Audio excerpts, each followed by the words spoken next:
And then how'd you get to the White House from there? Well, you know, at that point, it was kind of easy. You know, that just made sense. My big break was getting into the Speaker's office. Once you're there, you're sort of in the mix. And I got the opportunity to go down to Legislative Affairs in the White House, which is actually an office founded by an Oklahoman, Bryce Harlow, for President Eisenhower in the 50s. And it's kind of like the president's lobbyists. You represent the president to the members of Congress. And so I worked with the House of Representatives, and I went down to the White House in May of 2002 and stayed there for 2 years and worked in the East Wing.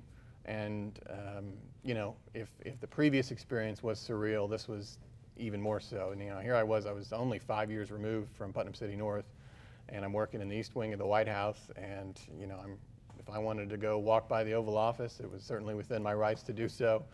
And if I needed to go to a meeting, I probably walked through the Rose Garden, and it was just amazing.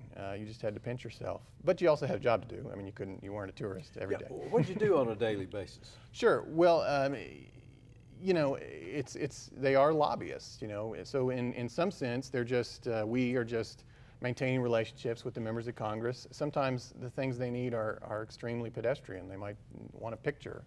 They might need a tour, you know.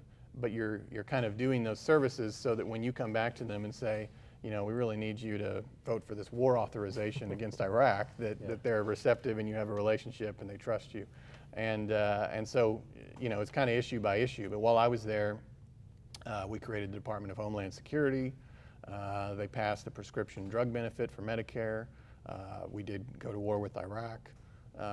Those were all actions that required congressional approval. How many years were you there? 2 years. 2 years at the White House. Yeah, and that's a pretty typical stint. You know, people tend to, you're there from 7 a.m. to 11 p.m. every day. You burn out physically.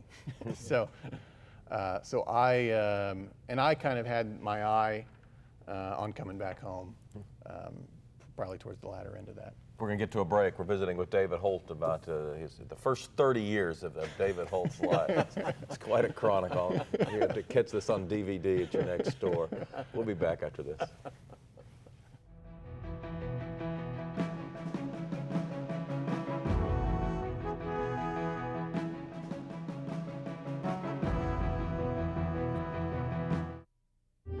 I'm Beulah Shavney, and I'm an original member of the Women's Army Auxiliary Corps, and I'm Chickasaw. I worked at the Phoenix Indian Hospital for a year, and then there was the war.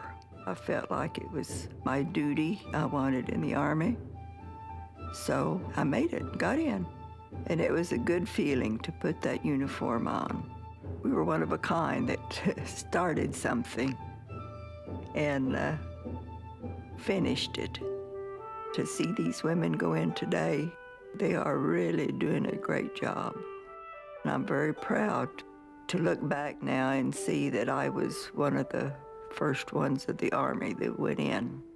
There is just something that stands out about Chickasaw women. They want to go as far as they can go and succeed. I've got to do my best because I'm Chickasaw. Home values are down in some states, but not in Oklahoma. Oklahoma's home values have increased 4.2% during the past 12 months. Unlike some states where home values have decreased as much as 20%. Good thing you're in Oklahoma. There may be real estate problems in some states, but there has never been a better time than now to buy or sell a home in Oklahoma. One of the most affordable states in the country, Oklahomans are buying and selling homes every day, and an Oklahoma realtor can show you how. Good thing you're in Oklahoma. Okiwani is an Indian name for a place where children play. When we obtained the camp, we found a lot of oil debris left in the woods. We saw a commercial about how the oil and natural gas industry cleans up old oil well sites. We called the OERB, and they agreed to remove tons of concrete and steel. It didn't cost us a thing. Thousands of children have left their footprints on this land. Thanks to the oil and gas industry, they will for a long time to come.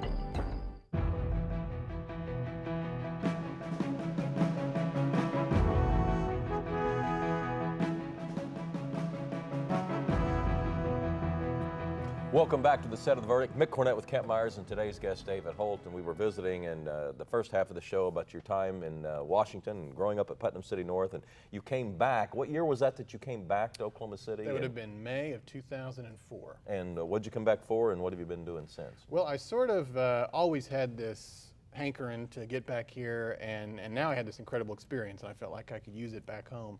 And so I kind of worked it out while I was still in Washington that I would run the president's re-election in Oklahoma, which was not a very difficult job. He won 77. You won that, didn't you? Yeah, exactly. He carried Oklahoma in 04? Thanks to your work? We pulled it out. Tight race. He won every county, and again, no thanks to me. But it was a great experience and a great way to get back. My wife, Rachel, who's from Philadelphia, we met in college. She came back, obviously, and she went to school at OU Law at that point and became a prosecutor here in Oklahoma County. So I came back. I ran the president's re-election, served Senator Inhofe during that time also. And then when that was complete in November of 2004, I went to work for then Lieutenant Governor Mary Fallin at the Capitol, and did that for a little bit of a little over a year. And then Then you get your big break. Then finally, all of that hard work paid off, and I got to go to City Hall and work have with. to go on a diet. Well, I tell him I'm still under warranty. I don't need all that. But Well, what do you do in the mayor's office for those who don't know? I have some vague idea. But what do you tell people? Well, I think the best way to describe what I do is that I'm kind of your chief facilitator, implementer in some ways. I mean, obviously, there's a lot of people who implement your vision and the city's vision, but I'm kind of right there. You know, I'm right at your side, and that can be as grandiose as sitting around and talking about what MAPS 3 is, or that can be as mundane as, you know, I need to go reply to the email from the constituent angry about the pothole in front of their house. I mean, you know, I mean, it's very varied work. But you make it fun, and we, fortunately, we get along very well because we would have to. We spend an incredible amount of time with each other, probably more than we spend with our spouses. So. How do you interact with Jim Couch, city manager?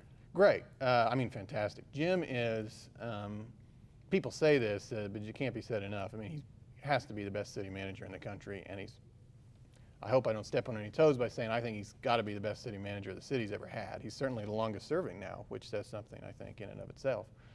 He's a great manager, and we kind of have a pretty good little triangle here, I think, that because I'm often the go-between, not because they can't talk to each other, but I mean, you know, sometimes it's just easier that way. You know, maybe I saw him on Monday, and then I'll see Jim on Tuesday, and I need to tell him something, and then he'll say, and then I'll see him on Wednesday and tell him something. So I kind of am a go-between between the two of them, and we're all sounding boards for each other, I think. Well, let me change subjects. You were thinking about doing something in District 30. That's right. That's Senate right. District 30. That's right. Tell our viewers about that. Sure. Well, Glenn Coffey is the current state senator from the 30th District. Obviously, he has been a shining star in Oklahoma Republican politics, became the Senate president in the last couple of years. But he is term limited. He cannot run again. And into those big shoes, I would like to step. The district is basically the Putnam City School District. That's the way I describe it. Mick's a constituent. He lives in the 30th District, grew up in that area, as did I. It's northwest Oklahoma City, kind of starts down on 10th Street, grabs a little bit of Bethany, a little bit of War Acres, a lot of northwest Oklahoma City, and then goes all the way up to Quail Creek at May and 122nd, which is not in the Putnam City School District, but all the rest of the district is west of Lake Hefner Parkway. Well, I know you've already encountered potential voters. What do people want to know from someone who says they want to be their state senator? I think, particularly at the legislative level, I think people want someone who's one of them. You know, and you'd be surprised how often there are people who run that sort of kind of come out of nowhere and don't really have a lot of roots in that community. And I think there is a sense of community in northwest Oklahoma City, and I'm very much of it. I mean, this to me is a very unique opportunity to represent the people and places that made me who I am. It's an honor. And I think that that's going to be a priority for the voters. Glenn and I actually went to the same elementary school, middle school, and high school, which I think says something. Howard Hendrick was the senator before Glenn, and he went to Bethany. But I mean, you know, that's all part of the same that same community, and I think that'll be very important. Obviously, it's a